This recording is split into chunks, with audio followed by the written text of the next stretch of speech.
They lied to you. The American flag's design means something terrifying.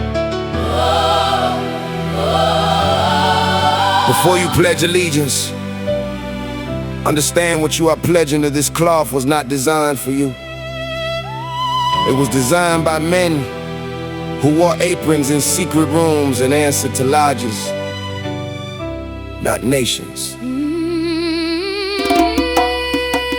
So when they hand you that cloth and tell you to stand, ask yourself who designed it and for whose hand. Ask who was in the room. Ask what symbols covered the wall. The symbols speak the truth. The textbooks never call. They lied to me about what the red stripes mean. The red was not for valor, it was for the unseen. They lied to you about the five-pointed star. That symbol predates this nation by far. About who those 13 represent. Slavery built those states and empire paid the rent. About freedom and the price paid in full. The flag was a coded contract and the wool stayed over the skull. On June 14, 1777, the Continental Congress passed a resolution. 13 stripes, ultimatum red and white. 13 stars, white on the blue field. They told you 13 represented 13 colonies. That is only part of what 13 means. The number 13 carries weight in Masonic tradition as a number of transformation and hidden power. The phrase July the 4th contains 13 letters. The words E pluribus unum, out of many one, also contain 13 letters. 13 olive branches, 13 arrows, 13 leaves carved into the great seal. This was not accident. These men were architects building something deliberately coded. George Washington was a Freemason. Benjamin Franklin was a Freemason. At least 9 signatories of the Declaration of Independence were Freemasons. Freemasonry described itself as a peculiar system of morality veiled in allegory and illustrated by symbols. They placed the allegory on the flag, they placed it on the dollar, they placed it in the very street layout of Washington, D.C. The red and white stripes did not originate in America. Red and white striped flags were carried during the Crusade centuries before 1777. The East India Company, the largest colonial trading corporation in documented history, flew a flag of red and white stripes before the American Revolution even began. So when they hand you that cloth and tell you to stand, ask yourself who designed it and for whose hand. Ask who was in the room. Ask what symbols covered the wall. The symbols speak the truth.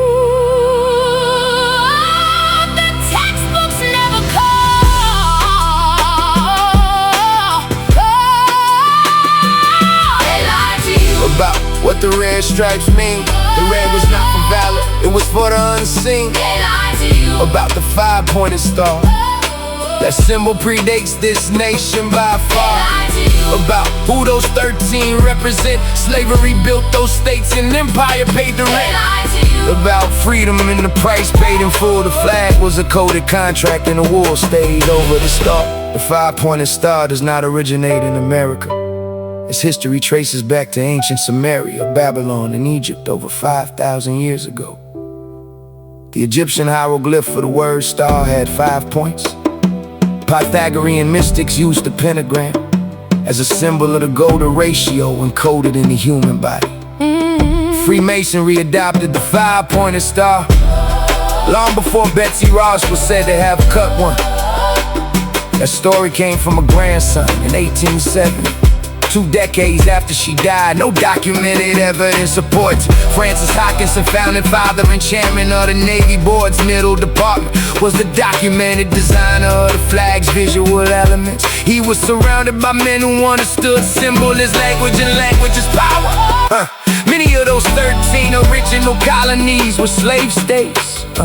The land those stars represent was seized from indigenous peoples under that same flag. The flag flew over the invasion of Cuba, Puerto Rico, in the Philippines in 1898. It flew over Japanese American internment in 1942. It flew over every expansion of an empire that called itself a republic. The blue canton holds the stars. Yeah. The stars hold the cold. The stripes are the roads. The stripes are the roads that empire always rode. Read the seal, read the bill, read the stone in the street. Every symbol is a sentence and every sentence is a deed. They gave you a flag and told you it meant freedom. Freedom for whom? Read the census of 1790. 600,000 enslaved people lived under that flag the year the Constitution was ratified. The flag did not represent them. The stars did not count them. A symbol is only as honest as the system that raises it. This is not a call to burn anything. This is a call to read everything. The founders were educated men who studied ancient philosophy, ancient symbol, and ancient power. They did not choose randomly. They chose deliberately. Oh. You heard the first chapter, now go deeper. Because the flag is only the surface. What sits beneath it is a system of symbols that was never meant for the people waving it. They built the language into the architecture. They built the code into the culture. Every time you salute, you confirm the scripture written by the builder, not the sculptor. They lied to you about the blue field and what it holds. Blue was the color of the Masonic lodge, not the common man's goals. They lied to you about the constellation they named New, Novus Ordo Seclorum, a new order of the ages. It's written on the dollar too. They lied to you about who the stars in that field obey. 50 states, yes, but the lodge came before the USA. They lied to you that this was born from the people's will. 13 men in Philadelphia decided, the rest signed or kept still. The canton, the blue rectangle where the stars sit is called the Union. That word union did not belong to workers first. It belonged to the lodge. The color blue in Freemasonry represents universal friendship and benevolence, but only within the brotherhood. The Great Seal of the United States was finalized in 1782. It took 3 separate committees in 6 years to agree on what symbols to use. 6 years to decide which ancient codes to embed into the national identity. The pyramid on the seal has 13 layers of stone. The eye above it is called the Eye of Providence. That eye predates Christianity. It appears in ancient Egyptian iconography as the Eye of Horus. It moved from Egypt into Hermetic philosophy, into Freemasonry, onto the dollar bill and into your pocket. You carry it every day, and we're never told what it is. The Latin phrase "inuit coeptis" above the pyramid means he approves of the undertaking. You're not the people, not the republic, he.